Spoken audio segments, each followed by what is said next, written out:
50th example देखो, following details are furnish by mister R N Indian citizen for the year this. Salary given है, ये सारी details given है। पहले हम देखते हैं सैलरी जो है उसमें प्रोफेशनल टैक्स भी है, ठीक है। Rent of house provided, okay. Salary हमारे पास है 2,48,000, सैलरी आ गई 2,48,000। R contribution to provident fund, provident fund में उसने अपनी अपनी कंट्रीब्यूशन किया 40,000, तो वो कंट्रीब्यूशन भी आ जाएगी। कंट्रीब्यूशन टू प्रोविडेंट फंड हमने प्लस कर दिया 40,000। उसके बाद सेम ही दिया, ये 2 बार दे दिया।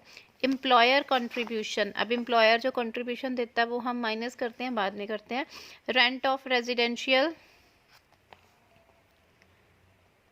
House property, employer deduct rent भी बाद में। Professional tax deduct at source, tax deduct at source professional tax है, दैट इज़ 2400, ये भी ऐड हो जाएगा। नेट सैलरी हमारे पास है 2,48,000, उसमें ऐड हमने प्रोफेशनल टैक्स किया, जितनी हमने कंट्रीब्यूशन किया था वो ले लिया। और रेंट रेजिडेंशियल हाउस का था 9600, वो 9600 आ गया, तो हमारी टोटल सैलरी बन गई 3 लाख, ठीक है। उसके बाद देखो हमारे पास जितना हमने एम्प्लॉयर ने कंट्रीब्यूशन किया था 40,000 का प्रोविडेंट फंड में, तो हमारे पास आया एम्प्लॉयर कंट्रीब्यूशन टू 40,000 एम्प्लॉयर का कंट्रीब्यूशन। एम्प्लॉयर कितना कंट्रीब्यूट कर सकता था, हमने पढ़ा था 12%, तो 12% तक एग्जाम्ट है। तो जितनी सैलरी है 3 लाख सैलरी है, उसका 12% वो एग्जाम्ट होता है। जो एम्प्लॉयर कंट्रीब्यूट करता है ना वो 12% तक एग्जाम्ट होता है। उसमें 36,000 माइनस कर दिया तो हमारे पास आ गया 4,000, ठीक है। उसके बाद है हमारे पास leave travel allowance received, leave travel allowance received, हमने कोई अलाउंस रिसीव किए हैं 7,800, तो वो लीव ट्रैवल अलाउंस आ गया हमारे पास 7,800, ठीक है। उसके बाद है प्रोफेशन टैक्स हो गया। Interest credited to the provident fund 8.7% per annum. अब इंटरेस्ट क्रेडिटेड, ये इंटरेस्ट जो है प्रोविडेंट फंड के ऊपर जो इंटरेस्ट क्रेडिट हुआ है प्लस हुआ है, ये हमें क्या होगा, टैक्स से एग्जाम्प्ट होगा, क्योंकि हमने पीछे पढ़ा था कि जो भी प्रोविडेंट फंड के ऊपर इंटरेस्ट मिलता है समथिंग 9 पॉइंट समथिंग था अमाउंट, जिससे अगर मिनिमम होगा तो वो फुली एग्जाम्प्ट होगा। अगर 9 पॉइंट उस परसेंटेज से हमारा अबव होगा तो उसके ऊपर टैक्स लगेगा। तो 9.5 था, उससे मिनिमम जितना भी होगा इंटरेस्ट अगर प्रोविडेंट पे मिला तो वो एग्जाम्प्ट हो जाएगा, तो इसको हमने नहीं लेना। उसके बाद है लीव ट्रैवल हो गया। Rent free house providing to Hyderabad, population 30 lakh, rent free house 66,000। इसका वो निकाल लो कि आप वर्किंग नोट बना लेना। देखो रेंट फ्री हाउस है 66,000 का, है ना।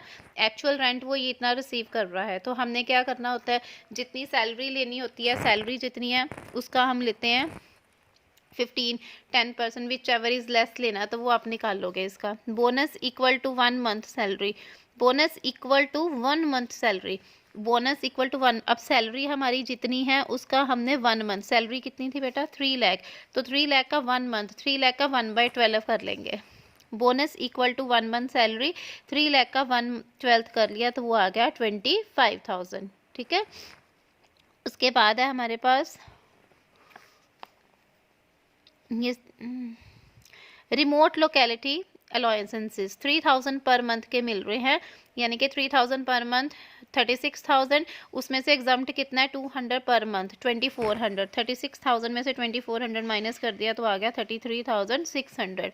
उसके अलावा दिया हुआ है रनिंग अलाउंस, रनिंग अलाउंस है 2,000 पर मंथ, तो 2,000 पर मंथ के अकॉर्डिंग हमारे रनिंग अलाउंस आ गए 24,000, और उसमें से रनिंग अलाउंस हमारे एग्जाम्प्ट होते हैं 70%, 70 जितना हमारा रनिंग अलाउंस आया है ना 24,000, इसका 70% या फिर 70% या फिर हम लेते हैं इसके ऊपर जितना हमारा पूरा टोटल 70% जितना हमारा वो है, या फिर पर मंथ के बेस के ऊपर 10,000 पर मंथ, तो विच एवर इज लेस।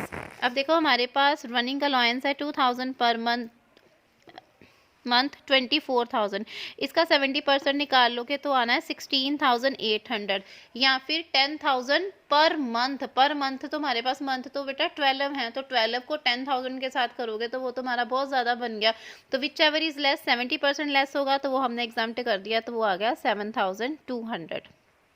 उसके बाद है चिल्ड्रन एजुकेशन 400 पर मंथ, तो 400 × 12 × 3, तो ये आ जाएगी हमारी 14,400, जिसमें से उन्होंने बोला एक सन कहाँ पर रह रहा है, हॉस्टल में, तो हॉस्टल में रह रहा है तो वो उनको एक नहीं मिलेगा, तो उसमें से हमने 2 सन का दिया। 2 सन को कितना मिलेगा, 1200, 400 पर मंथ और 3 चिल्ड्रन है ना, 1200 प्लस 1200, तो दो को ही हमें मिलेगा, दैट इज 2400। उसके बाद हमारे पास आ जाएगा एंटरटेनमेंट अलाउंस। एंटरटेनमेंट अलाउंस करना है हमने 700 पर मंथ, तो 700 पर मंथ इंटू 12 कर देंगे तो 8400, ठीक है।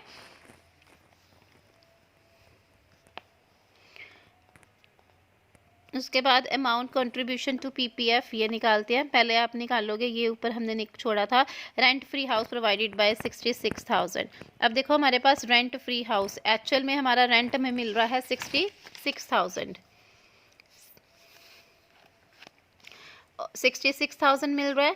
सैलरी हमने ले लेनी है, सैलरी में डीए वो सारे खर्चे प्लस करके आ जाना 3,94,000 और 15% ऑफ सैलरी ये आया ये, और 66 विच एवर इज लेस क्या है 59,100, तो वो हमने ले लिया।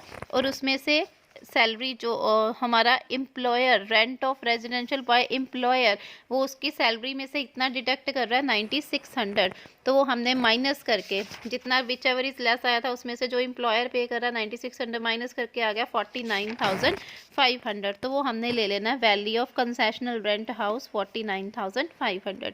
ये सारा हमारे पास आ गई ग्रोस सैलरी 4,47,500। इसमें से अब हमने standard deduction 50,000 plus professional tax. Standard deduction हमारे पास 50,000 थी, वो हमने जो है वो माइनस कर दी, plus professional tax deduct at source वो हमने माइनस कर दिया 2,400 का, तो वो हमारे पास इनकम फ्रॉम सैलरी आ गई 3,95,100। उसके अलावा यहाँ पर हमें दिया था एक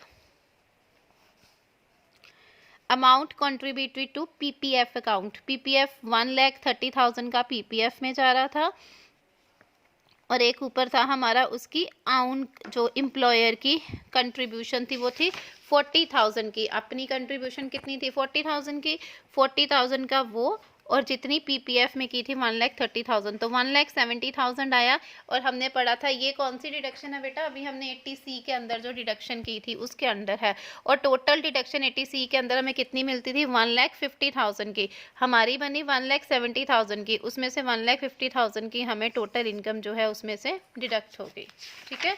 ये हमारी थी 50th एग्जाम्पल।